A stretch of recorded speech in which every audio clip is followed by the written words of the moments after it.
We welcome you to our weekly one-on-one with head coach Doug Pederson, presented by Wawa. Coach, happy New Year to you. And good timbre today in the voice, don't you think? Very good timbre. Happy New Year to you, Full of too. energy.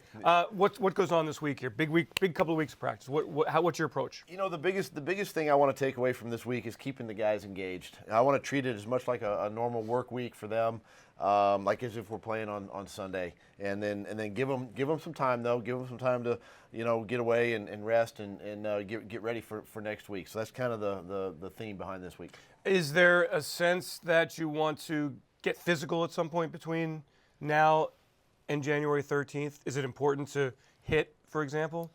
I think you can do a little bit of banging. I don't want to do too much. I want to keep it, maybe like a thud training camp type practice, or even a phase 3 where you don't do a lot of banging, but you can get some work done. We're not game planning, so we really don't know what to do as far as a game plan goes. But we can get better in all 3 phases of our stuff and what we do. And so I've got it set up where we can work a lot of situational football. We can work red zone, we can work 2-minute, we can work third downs, both offensively and defensively, and get some quality work in. How are you feeling about the team? Is it in this very odd moment here with the bye week? It's a great moment. You take advantage of it. But how do you feel about things after a 13-3 regular season, home field advantage? All the energy of Philadelphia will be alive on the 13th of January. I tell you, there's a lot of energy in the building. There's a lot of excitement around here. The guys are really they're ready. They're ready to get this postseason going. They're excited. They put themselves in a great position to obviously have home field here throughout. But we also know that we got to take care of business. We got to get healthy. And then whoever we play, we got to have a great game plan, all 3 phases, get our guys ready to go, and look forward to Saturday. I know it's hard to look back, but 13-3 is a great accomplishment. Number 1 seed, fantastic. Was there a point in the season that you look back, that you really felt this team had gotten to the point where you wanted them to be, where they really just arrived, if you will?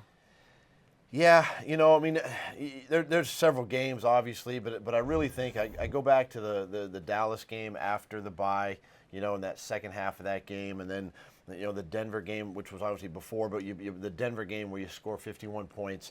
That part of our season, things were really clicking for us in all aspects, offensively, defensively, and obviously on special teams, and you just felt like you had really good energy. The guys were excited, and we just kept rolling off wins, and whether it was easy, I don't think anything's very easy in this league. I just think that everything was coming together at the right time and peaking at the right time and really carrying us into this postseason. Even now, even down the stretch when the weather started turning a little bit, our guys were still engaged and really excited about playing, and then obviously capturing the home field, during the Raider game. For those who have not been in the playoffs, what will they experience the first time? Is it a different game? It's a totally different game. It's number one. It's more of an electric feel from the crowd. The energy you feel from the fans. The intensity goes up a notch. Everything is sort of magnified. Every positive play, every negative play.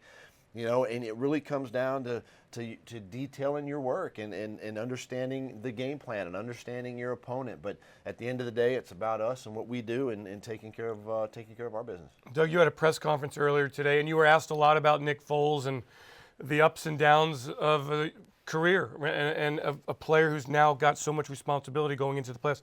How do you handle Nick going into the playoffs? You've been in the position.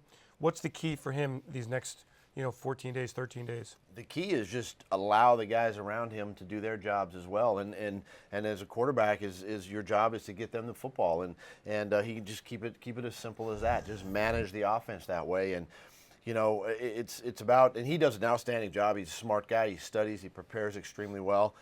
He's done a nice job here down the stretch. And the guys around him have got to play better too. And it takes all 11, on offense. And defense has to continue to play to help your quarterback. Special teams, field position, everything is tied into this game. So, Nick just has to continue to work, continue to detail his work. Keep leading this football team. He's the guy. He's he's the one that we're going to look for and lean on. But at the end of the day, this is a team sport. It's going to take everybody to rally and to get the job done. Doug, will you watch this weekend? I will. I'll take a look at these games. It's a great time Not of like the year. a big party at the Pederson household? No, nothing like that. But at the same time, I mean, this is an exciting time because we are one of 6 NFC teams that are still still playing football. Yeah. And that's the exciting part. So can a coach learn anything from watching the television broadcast of a game?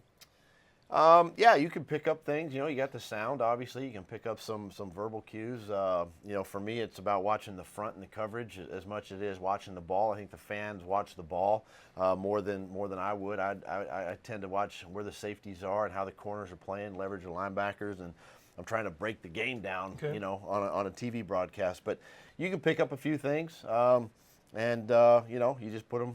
Either write them down on a notepad or just remember them for the next week. Do the broadcasters, because they've had production meetings, do they ever give away secrets that you can pick up on? There's some things that you can pick up there. You got to pay attention, obviously, to the broadcast. But having been in those production meetings, I know coaches are going to be sort of on guard as to what they say down the stretch here and be a little more guarded. Well, enjoy the weekend. Coach Doug Pederson in studio, presented by Wawa.